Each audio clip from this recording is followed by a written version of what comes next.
From the East and the West, you've heard others, but now you've tuned into the best. This is a Prime Wave Media production.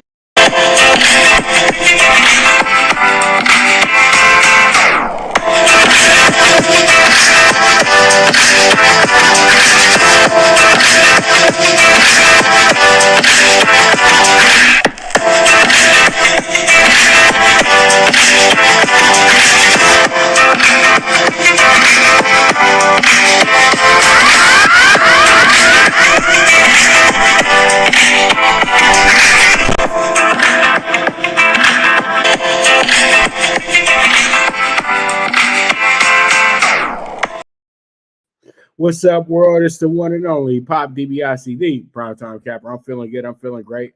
I hope you're feeling the same. And man, it is just another beautiful day in LA. And let's go ahead and get into our first topic in hand, and that's going to be Kellen Moore agrees to be the Chargers' new OC. Is this the move that takes Herbert to the next level?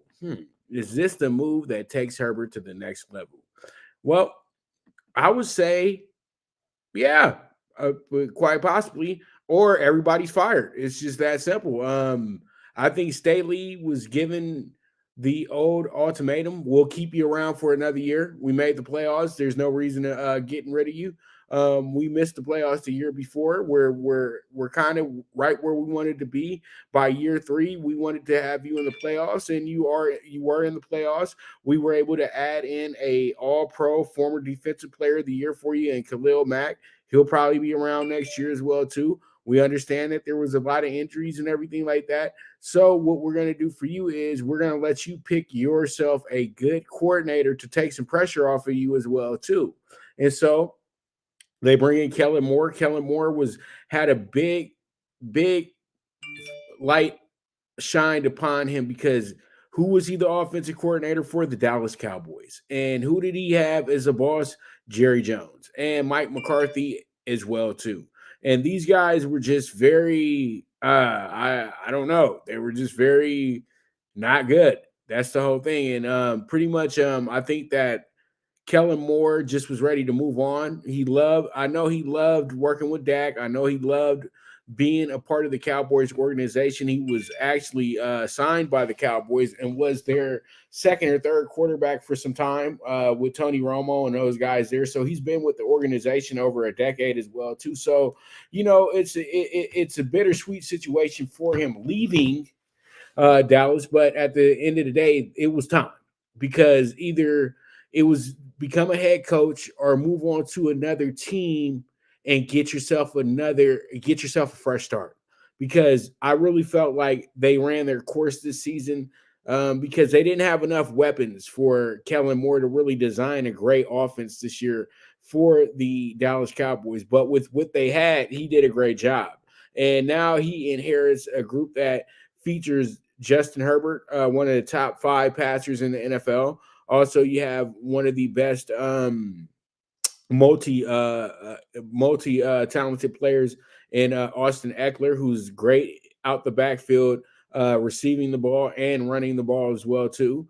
Then you have the great Keenan Allen, and also you have Mike Williams as well. And then you have some pretty good secondary receivers as well in that group too. So there's just a lot of good things going on with the Chargers.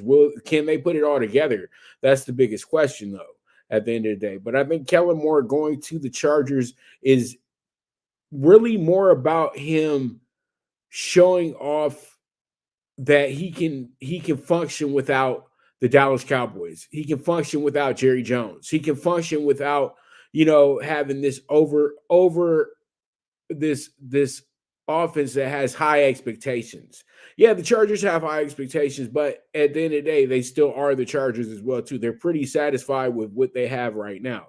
And seriously, I think that this is so he can impress upon teams that it's just not the group that I'm working with that makes me look great as a coach. I'm just a great coach as is. So sometimes you might need to go to a new team like he's doing right now and show these organizations that you are a guy that can lead a team. And I know that he probably was told in some of these interviews that he went to for the head coaching spots that, maybe, we're not ready for you yet. And I think that's exactly what happened. Even though people had him signed up for the Texans last year, at one point he was supposed to be the Dolphins coach. And, it's just, I think that they just kept saying, I don't know, Dallas is really good, and we just don't want to take on another one of these Dallas Cowboy coordinators that just fails to be as good as they were in Dallas. It's just that simple. You know what I mean? It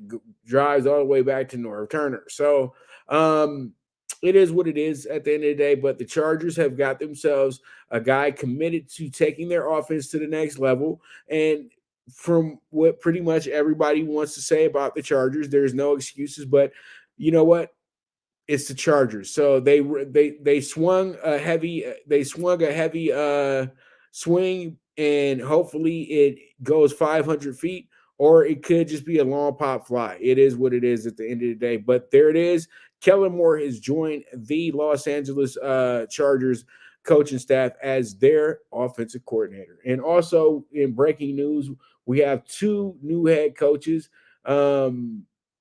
We have Sean Payton going to Denver to be their head coach. There's a trade that's just been worked out between the Broncos and the Saints, where the Broncos will be sending their first round draft pick that was Miami's draft pick. And then the Broncos are going to receive a third round pick and Sean Payton. And then a second round pick also from Denver will be going to New Orleans.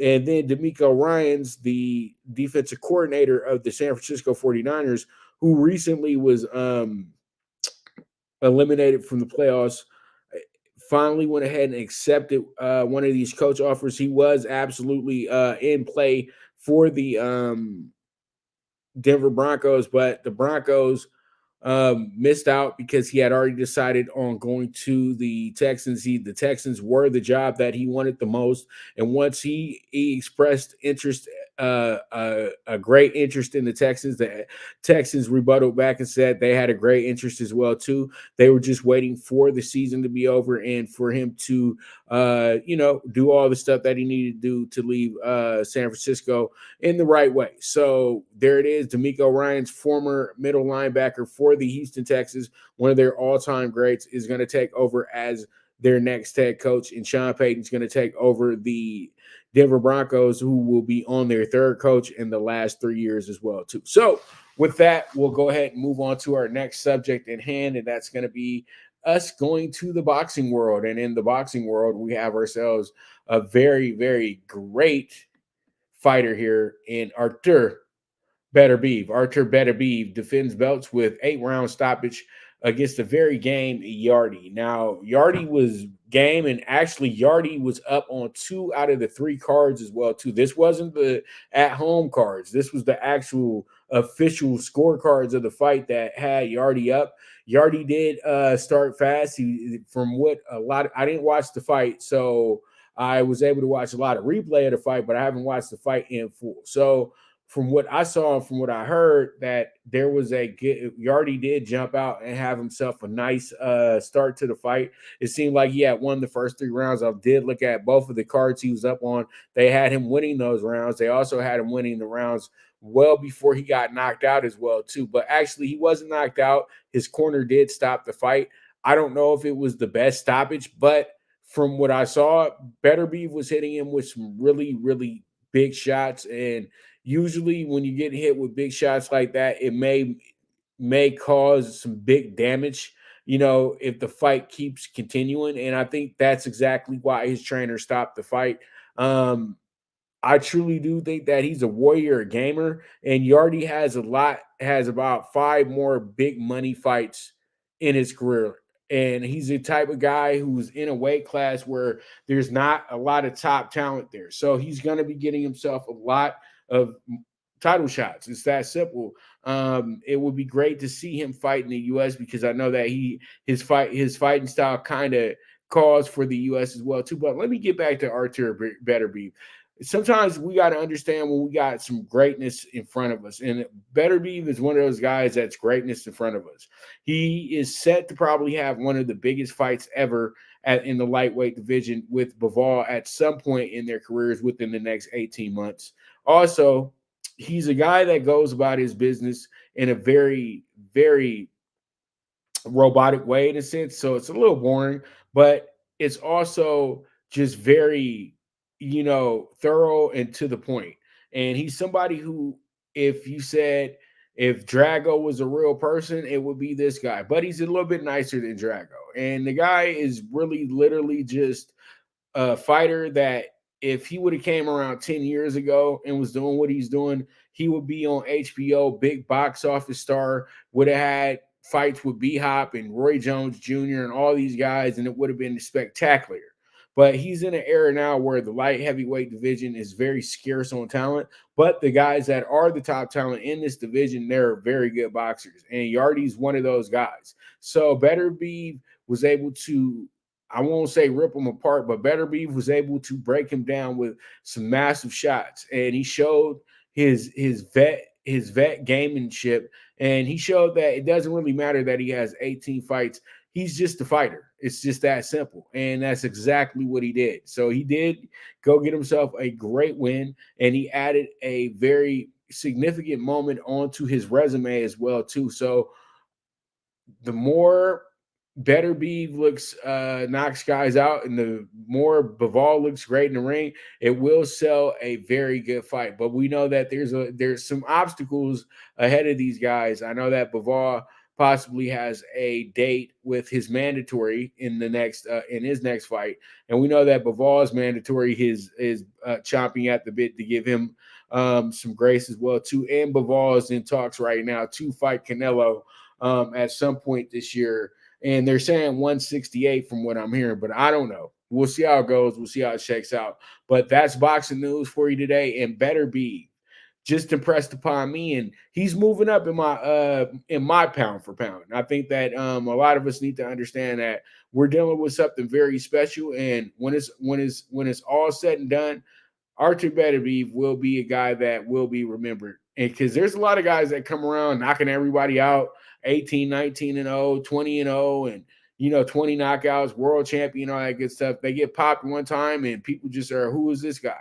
I think even if he was to get knocked out in his next fight, we'll definitely always remember who Artur Beterbiev is. And he's a great damn fighter. I look forward to his next fight. All right, so let's go ahead and jump into my favorite subject, and that's going to be some college basketball. We got the AP Top 25 to talk about right now. We've had Purdue stays on top. They're the first team in a few weeks to actually come back around and stay on top of the college basketball world. You have Purdue they had a great week. It's just that simple. Purdue had games that they really took care of their business in. You thought that they might run into some issues, but they didn't. They beat Michigan, which was a great win, and then Saturday they just took care of their business, period, point blank.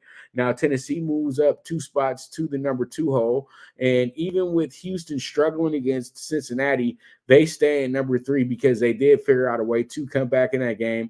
Alabama got absolutely wrecked on Saturday in their Big 12 SEC matchup, and they wind up going down 2 spots. Alabama's not going to go too much further because they still got the 2 number 1s on their resume that they beat. Also, you have Arizona, who moved up a peg because they had a really, really good weekend in Washington. They were able to take care of their business. No upset business when they went to Pullman.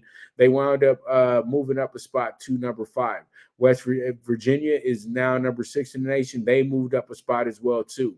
Number 5, Kansas is now number 7, Kansas State. Kansas State, it moved down 2 spots after their bad loss on Saturday as well, too. Kansas sticks around, actually kind of moved up a little bit. They did move up a spot, even though they did lose last week, but that was a loss that you say to yourself, They were playing against another ranked team, and it was a close loss. It wasn't anything where they got blew out in. So they came back around, they righted that wrong, and they were able to get a very thorough win against Kentucky. So they stay right there in their spot.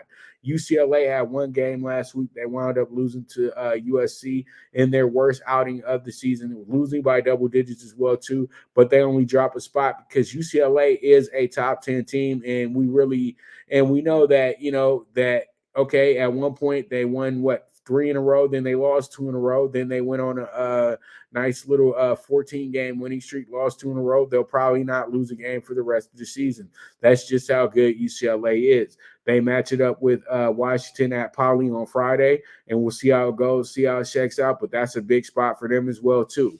Then you have Texas, who's 18-4 right now. They are the number 10 team in the nation, and they got themselves a great win last night against the number 11 team in the nation in Baylor. Gonzaga has fallen now to number 12, but they did move up a few spots because they've had a much, much better week than they did the week prior. Now, Iowa State, they lost their game last weekend as well too, and they moved down a spot. It's funny, I would have thought they would have stayed right at 12 after getting that big win over Texas, but they only moved down a spot because they got a really bad loss on Saturday. Marquette moves up 2 spots, probably the quietest team in the top 25, the highest ranked team at this moment out the Big East as well too. They're in the mix. You got TCU, who's 16-5 at this point. Probably the most unheralded team in the conference, but TCU moves down a few spots because they did have a bad loss last week as well. But they're moving down 4 spots. That's just because non-conference schedule and it being TCU, but they're still 16-5, one of the better teams in the Big 12 and one of the better teams in the nation. They've really had their way. They've really showed up in the big games in the Big 12 this year, in my opinion. Now they play West Virginia they actually play West Virginia tonight. That should be another good one. Xavier moves down 3 spots. They lost last weekend as well too. They're 17-5 right now. They got a good win over Connecticut though last week, so that's what kind of kept them around. They could have dropped a little bit lower because that was a really bad loss that they had. Providence moves up 6 spots because Providence is just playing out of their minds right now. They are number 17 in the nation. St. Mary's moves up 4 spots. They're number 18 now. FAU moved up a little bit. They moved up 2 spots, but they're still 21-1, coming off a good win this weekend. You got Clemson, who's playing tonight against Boston College, ranked number 20, and they are like the highest ranked ACC team. Surprise, surprise. It hasn't looked like this in years in the ACC. They're the second highest ranked team. Let me remember, Virginia is in the top 10. San Diego State comes in. They are back in the polls. They were outside of the top 25. They've moved back in and out, are the number 22 team in the nation. They're going to play Nevada tonight as well too. Indiana, number 21, they're playing at Maryland tonight. That should be another good one. Miami moves down 3 spots after losing last weekend. They are going to be playing Virginia Tech tonight at home, trying to stand their ground. And UConn is just falling by the week. UConn went from number 2. Now they're number 24 in the nation, and Auburn rounds out this list, dropping 10 spots last week, and they are now the number 25 team in the nation. So there it is. That's the top 25 for this week. When I look at this group, I say to myself that the team that needs the most help right now, if they're trying to move back into the top 25, is going to be would be North Carolina, because North Carolina is 15-6 right now. They need some things to kind of work their way a little bit, have a good weekend this weekend, and we'll see how it goes. So pretty much there it is. That's the top 25 for right now. But I keep telling people, don't take these polls as seriously as you should, because they really don't matter once we get to March. So it is what it is at the end of the day. So let's go ahead and get into our next topic in hand, and that's going to be the K-State and Kansas game. This is going to be a rematch from a few weeks back. K-State got a great win against Kansas in Manhattan. They travel now to Lawrence to the house of horrors in the Big 12. You know, the place where literally you are saying who you exactly are if he can go in there and win. You know what I mean? And Kansas State can go ahead and actually solidify themselves as the leader in the clubhouse of the Big 12 if they're able to win this game tonight. They're coming into the game with the best record in the conference right now, and they're only a game ahead of Kansas, but it doesn't matter. They're still coming in here a confident bunch because they just beat these guys a few weeks back. But we all know Kansas State and Kansas have their issues. These teams hate each other. And the last few times there was some chippiness over there in Lawrence. At one point we had almost a melee between both the teams and their coaching staff. So this game tonight will have extra security, as I like to always say. Now, you do have a Kansas State team. They've won their last 3 out of 5. As I said before, they got a good win on Saturday versus Florida, but they did lose to Iowa State. So that's why they dropped a bit in the top 10 as well. So they got a good win at home versus Florida. And I think that game doesn't get them right for this game. And they're coming fresh off of a loss as well, too. Now, last time they played Kansas, they only beat them by 1, and they wound up getting this win because they were able to force this game to go to overtime. Now, Kansas had a big game, but they didn't shoot well from the three-point line, and they didn't shoot well from the free throw line either. And they also had 15 turnovers. I don't expect that team to be like that tonight. I expect them to really, really limit their mistakes tonight, and that will be a recipe for winning, in my opinion. I think that you have this Kansas team fresh off of losing 3 in a row, and then getting a big win over Kentucky. And you have to understand, they lost all those games. They had 4 games against 4 ranked teams. So they went 1-3 in the process, and they're still a top 10 team because those games wound up not being as bad as they looked. They were only lost by 1 to Kansas State. They lost by 6 to Baylor. They did get smashed by TCU at home, but that was because they were just flat that day. So Kansas is still the defending national champion. That's why they're still getting a lot of respect. And after they play Kansas State, they go to Ames to play Iowa State, and then back Monday night playing against Texas. So this team does have the toughest schedule in basketball right now. So this game right here is the game they know they have to get. And I think they will get it, and I love them with the -8 tonight. I know it's a big number tonight, but I think it's the right number. So we'll see how it goes. We'll see how it shakes out. I see them winning by 10 or better. Let's roll. Because I know that usually in these spots, I take K-State and don't even blink. But I know what they're setting us up for. They want that K-State money because they know that this is seen as a revenge game for Kansas, and they might just be able to squeeze it out.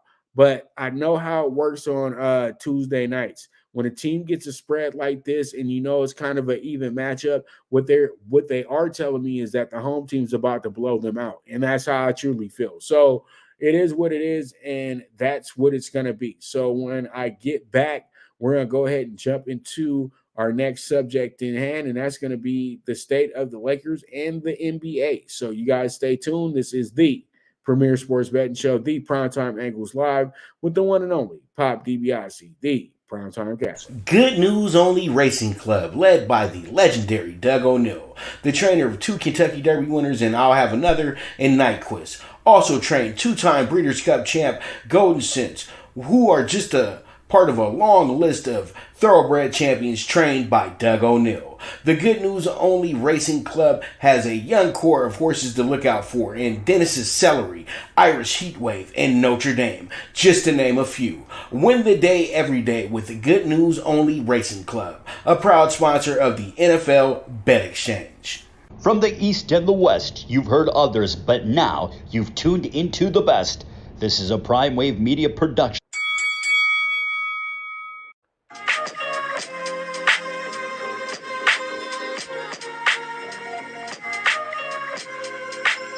Tune into Big Wave Boxing every week with a brand new guest with the one and only Pop DiBiase, the PrimeTime Captain, getting the best boxing stories, best boxing angles, and the truth when it all comes down to the sweet science. Tune into Big Wave Boxing on the Prime Wave Media channel on YouTube.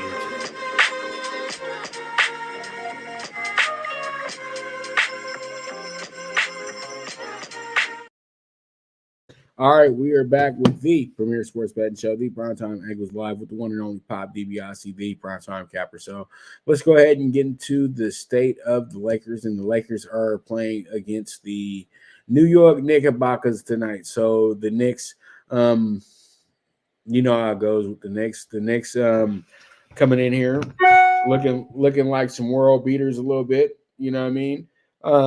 They're actually in the playoff race as well. That's something that's pretty huge for New York, and so we have a very good, situation. Even though they had lost 4 in a row, but they had won 2 in a row, and they've lost their last game against Brooklyn. Now, this team was 6-1 at one point this month as well too. They were playing really, really good basketball. Ice Spice came to the game, everything changed.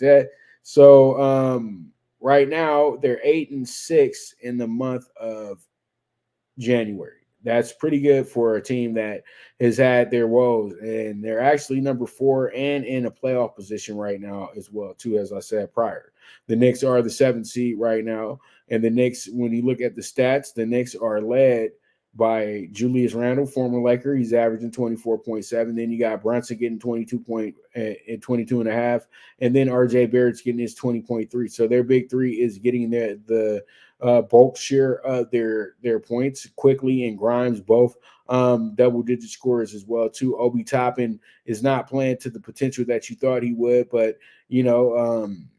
he's only played 36 games this year. But he's only averaging 15 minutes. He's getting 6.8. And Evan Fournier, who was a guy that they were high on when they traded for him, he's averaging 6.8 as well too. Derrick Rose is still around as well too, not doing much of anything, but Derrick Rose is still there 12 minutes a night.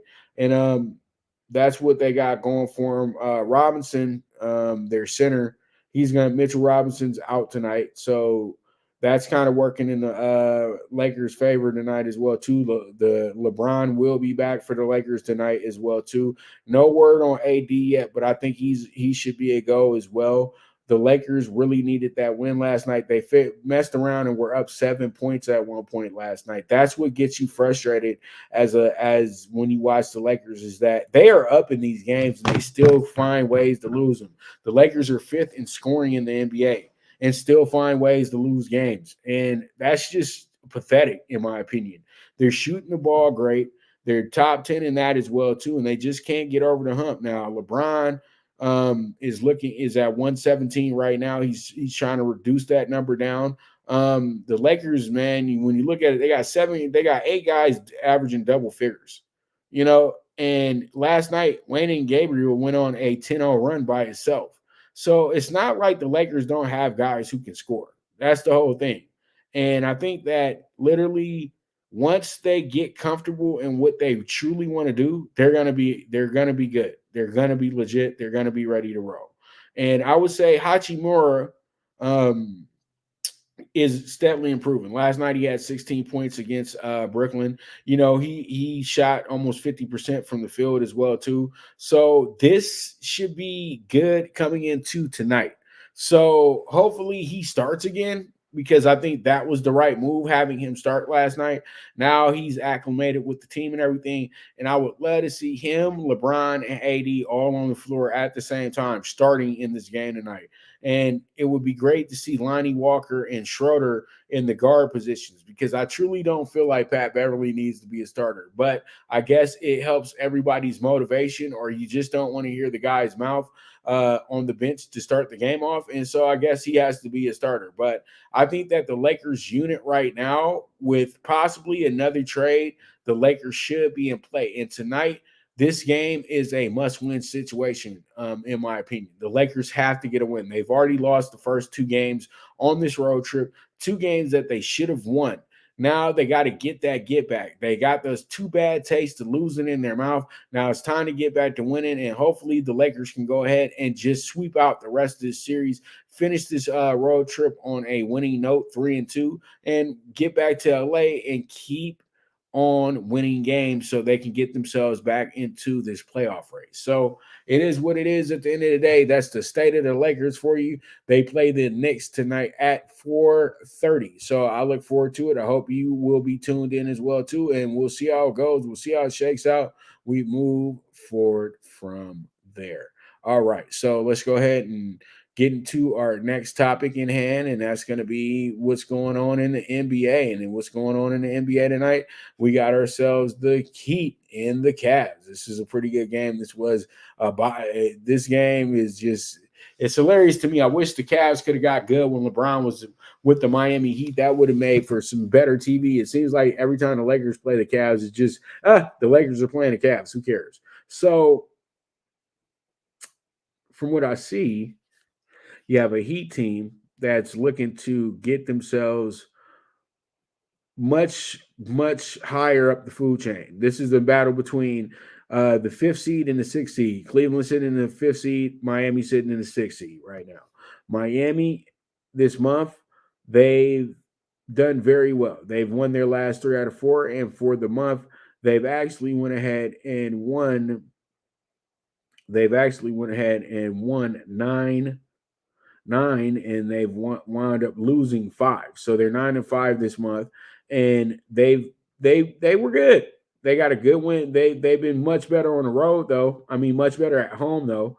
You know what I mean? Like it seems like they haven't lost a home game all month. They lost one home game to Brooklyn this month, and that was on a buzzer beater. So this team is playing. So most of their losses are on the road this month. So they got 4 losses on the road, but still, this is the type of game. With the way that their team is rolling right now, they should win it, in my opinion. But I'm going to take them with the +4. The Cavs are one of the better home teams in the NBA, 21-5 at home as we speak. But when it comes down to covering, they're not one of the better teams. So this is going to be a close game, and it already has a very low over-under as well, too. So I do expect this game to be much closer than it looks on paper, and the +4 is kind of telling me that as well too. So I love the +4 here. Let's see how it goes. Let's see how it checks out. We move forward from there. All right, so we have ourselves our next game up, which is going to be the Clippers and the Bulls. The Clippers and the Bulls are both kind of like the same team, but the Clippers are better. You know what I mean? Like the same type of star power in a sense. You know, you got guys that we're supposed to take your team to the next heights, next level, and then they're always hurt. Clippers bounced back very well after losing their first 5 out of 6 this month. The Clippers really, after losing their first 2 out of 9, to be exact, the Clippers got it all back together, won 4 in a row, and then had a pretty bad loss to the Cavs on Sunday. But they've gotten their month back where they need to go. They're 6-8 right now, but it's much better than the 2-7 that they were at one point this month. So, you know, that's exactly where the Clippers want to be at this time. You know, they got it. They had a good little run this month too. You know, 7-8 this month, and that 5-game winning streak snapped them back into reality, got them back into the playoff race as well too. They are now sitting pretty at the 4th seed in the playoffs as well too. They were actually on the outside looking in, but now they are back in the playoff race, and they might get a little comfortable, and that's how they get. But tonight, I like the under in this spot. So we're going to see how it goes. We're going to see how it shakes out.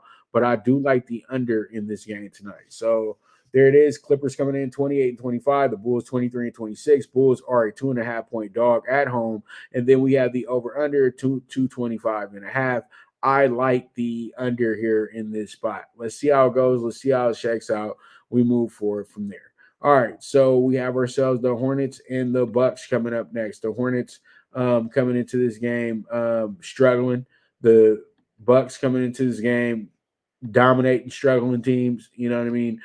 These teams have played this season with the Bucks winning that game, and the Bucks are looking to continue the winning, and they've won 4 in a row, and their last 6 out of 7 as well too. They've actually went ahead and won. They've actually went 10-5 this month. So this team is looking to finish this month on a good note. You have Charlotte on the other hand that they just are running through the 6 with my woes. That's what's going on with this team right now. They just are a woeful bunch. There's just nothing good going on with the Hornets right now. They come in tonight as an 11-point dog. They're 15-36 on the season. Bucks 33-17. Over under 243.5.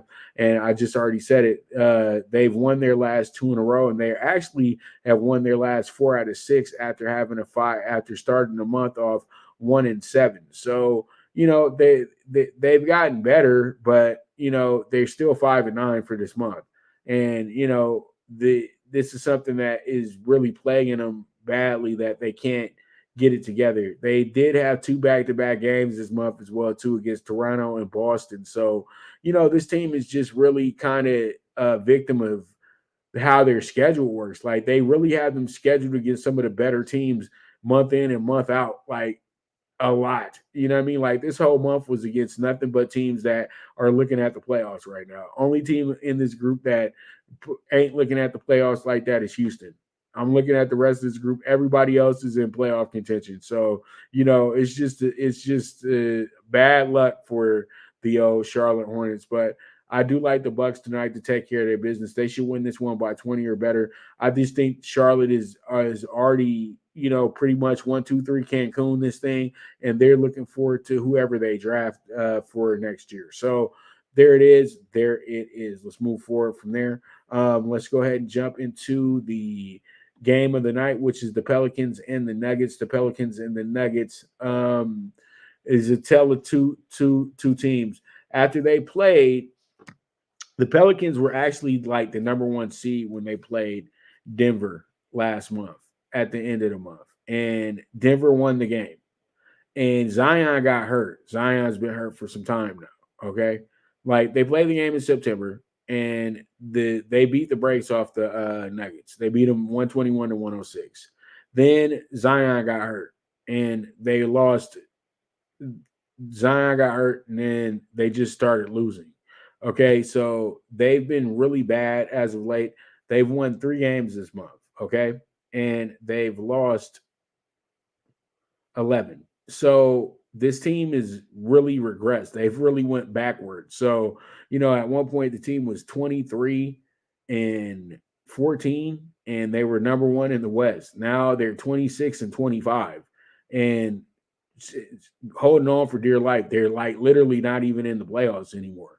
So, they were really hoping Zion can get back in time, because I'm looking at them now. They went from the 1 seed to the 8th seed. That's how quick things can change in the Western Conference this year. Lakers sitting at 13. If the Lakers win the rest of their games on this trip and say everything goes the way that I'm looking at it right now, the Lakers quite possibly will probably be the 8th seed by the end of the week.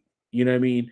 But they are starting to they do need to pick it up, though, because there is, literally like only so much time. They're actually 3.5 now behind Golden State and Dallas. They're 3 behind Phoenix. They're 2.5 behind New Orleans and Minnesota, but they're only half a game, 1.5 games behind, 2.5 games behind. They're going to be 2.5 games behind Utah. But it's all good. It's all good. And they're 3 games behind New Orleans and Minnesota, and they are 3.5 behind Golden State and Dallas, and they're only 4.5 behind the Clippers. So the 4 behind the Clippers, I mean. So, they are not that far away. The Lakers just need to get on a good run. But New Orleans is the same thing, because New Orleans can win for the rest of the week and find themselves back in the middle of the pack, because they're not that far off either. Because come on, the Golden State's 26-24, and they are the 5th seed at this point. So we'll see how it goes. We'll see how it shakes out. But in this game tonight, I like New Orleans to get the upset. I think Denver is very comfortable right now. They're 34-16, second best record in the NBA right now, right behind Boston. So I think they can afford to lose. And I know they're not going into the game with the idea of losing, but as I said before, they can afford to lose. So we'll see how it goes. We'll see how it shakes out. I like the Hornets tonight as my dog of the day with the plus 210. They come in as a 6.5-point dog. They were a 7.5-point dog this morning, but they've been bet down because I think some people feel the same way that I do. over under 231.5 as well. So let's see how it goes. Let's see how it checks out. And that's going to be the Pelicans and the Nuggets tonight in Denver. So with that, we're going to go ahead and be right back with talking tickets. So you guys stay tuned. This is the premier sports betting show, the Primetime Angles. Now you and your friends can compete in the sport of kings and win big with Stable Duel. Get the app, pick your horses, and get in on the thrill of horse racing with daily games competing against other players. Bring home the glory and the cash, and move up the annual leaderboard while you leave your competition in the dust. Get in the game with Stable Duel. Play, race, win. Good News Only Racing Club, led by the legendary Doug O'Neill, the trainer of 2 Kentucky Derby winners, and I'll have another in Nyquist. Also trained 2-time Breeders' Cup champ Golden Sense, who are just a part of a long list of thoroughbred champions trained by Doug O'Neill. The Good News Only Racing Club has a young core of horses to look out for in Dennis's Celery, Irish Heatwave, and Notre Dame, just to name a few. Win the day every day with the Good News Only Racing Club, a proud sponsor of the NFL Bet Exchange. All right, here we are. We are back with the premier sports betting show, the Primetime Angles, live with the one and only Pop DiBiase, the Primetime Capper. So let's go ahead and jump into talking tickets. Talking tickets, my favorite subject. Hopefully your favorite subject as well too. So let's go ahead and see exactly what we're on today. So we have the pick 6, 35-1. Akron in money line minus 140. The plus 14 on Nebraska today as well too. The VCU minus 150. We also have Kansas, as I said prior, with the minus 8. We also got Kentucky with the minus 7.5. And then we also have Air Force at home tonight with the plus 8. So let's see how it goes. Let's see how it shakes out. And we move from there. 35-1 ticket tonight as well too on a pick 6 too. I'm giving out a lot of plays for what I feel is a little bit of value. When we do a pick 6, I want it to be 40-1 or better, but I got two nice little favorites here. So we'll see how it goes. We'll see how it checks out. We go from there. All right. So we have the CBB DogDay PK4, 53-1 today. I have 4 of them with the plus 160. Also, we have Eastern Michigan. They got the young boy out there playing for him tonight. Monty Bates. We all know that he's a guy that is a very special talent. He wound up choosing the team in his hometown as well too.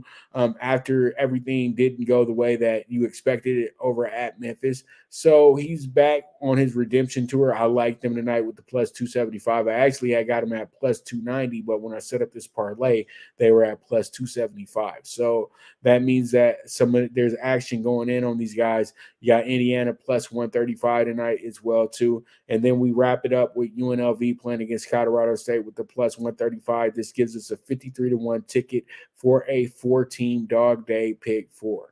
All right, so let's go ahead and jump into the NBA Super High 5, which is 40-1 tonight. We got a plus 4 on the Heat on the road. Then we got the over 232 with the Lakers and the Knicks tonight. You know, we got two teams that score a lot, man. The Lakers, even when they tried to have a game that was under, they still had a game that went over. So I do like them tonight with the over 232. I also like the Bucks tonight with the minus 11 to blow out the Hornets.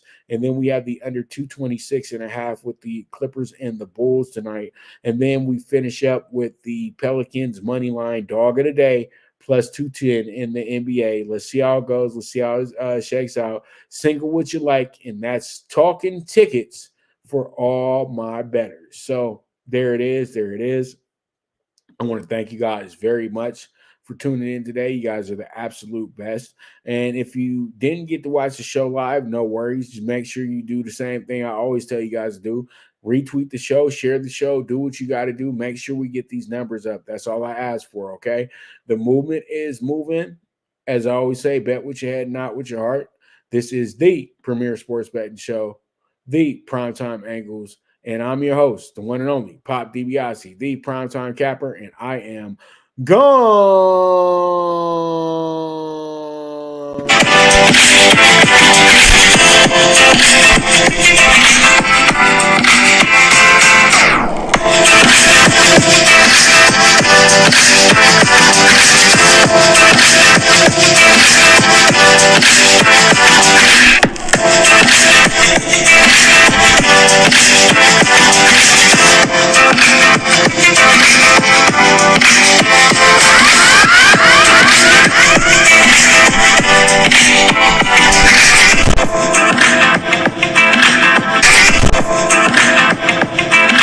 From the East and the West, you've heard others, but now you've tuned into the best. This is a Prime Wave Media production.